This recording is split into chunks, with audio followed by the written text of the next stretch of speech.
So, good morning, everybody. Myself, Acharya vishvendra.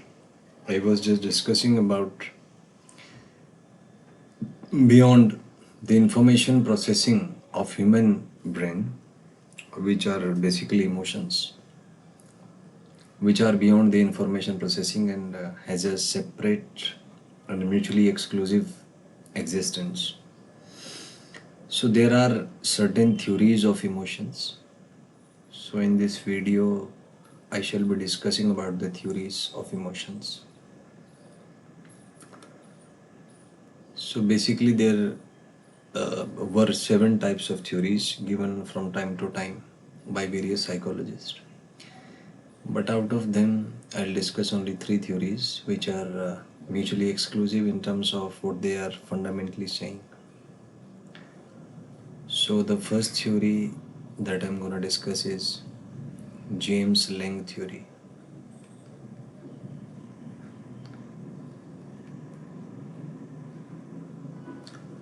Second is the Cannon-Bard theory.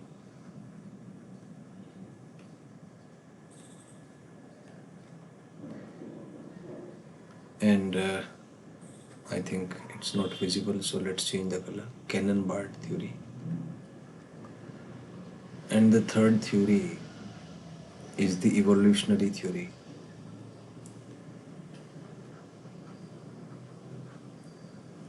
So let's elaborate all the 3 theories, starting with the James Lange theory. So James Lange theory says that emotions arise due to physiological changes, or we can say that physiological responses to this stimuli. Take an example. Suppose you see a lion in a forest and you are here. So certainly, first of all, information will get transferred to your brain, and when this information reaches to your brain,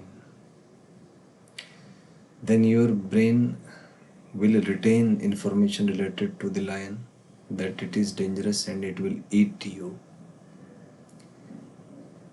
And because of the impact of that information, your heartbeat will increase, your BP will fluctuate, and because of that, the feeling of fear will arise. So this theory proposes that things takes place at the physiological level first,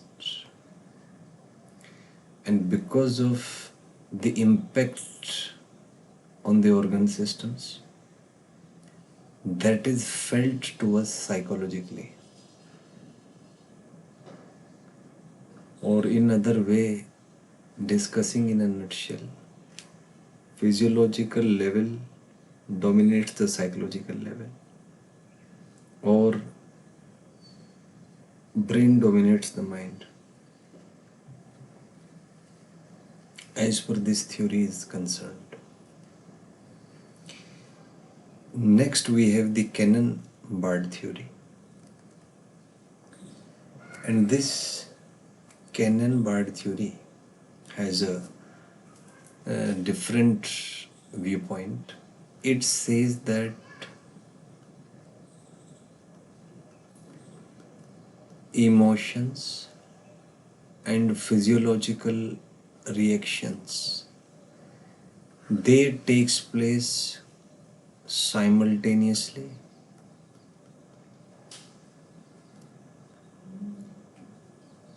and independently.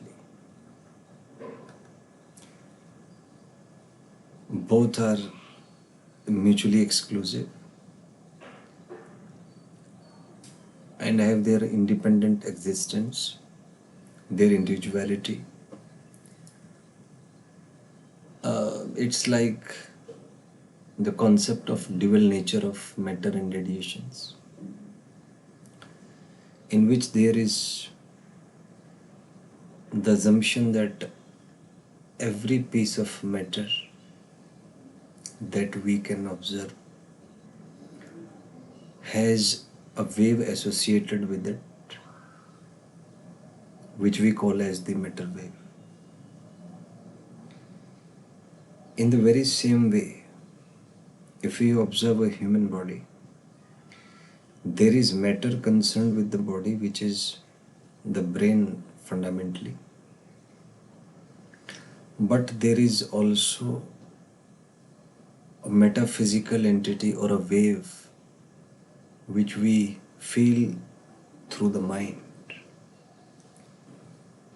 Because mind does not exist physiologically, you cannot prove to anybody that mind of a person is at this particular location. You can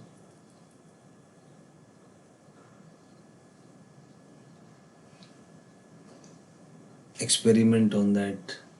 You can dissect a human body, and certainly you will find brain inside that body.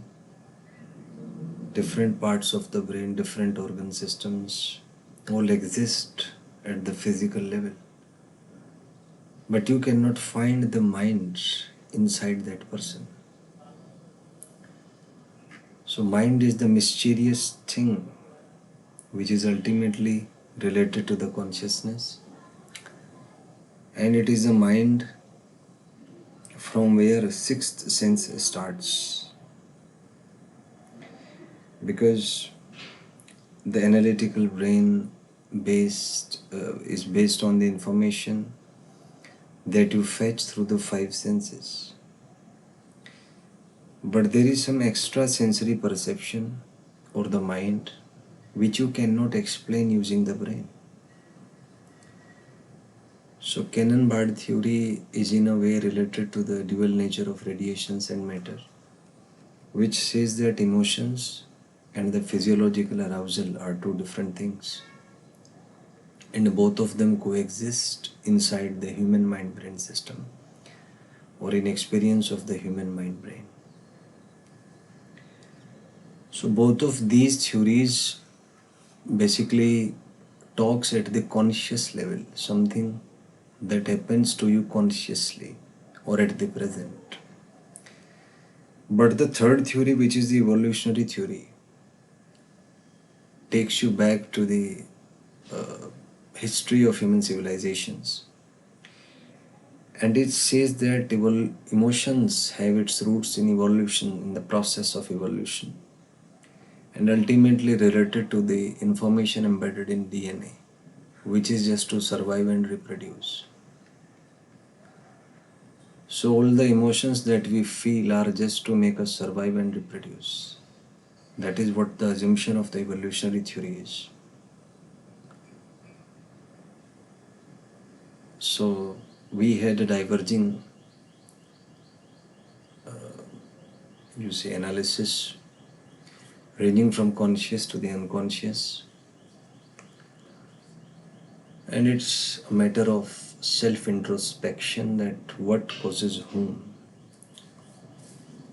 because these processes are so fast that you are unable to feel that what causes whom. The mind causes the emotions, or the emotions causes the mind to act in a certain way. In short, it's a very fundamental quest of life, and certainly we have to get into the high states of consciousness to observe at such an infinitesimally small time interval, because our mind itself is trapped in thoughts and it's busy in reacting to the emotions. So these were some of the theories regarding emotions. Thank you. Have a nice day.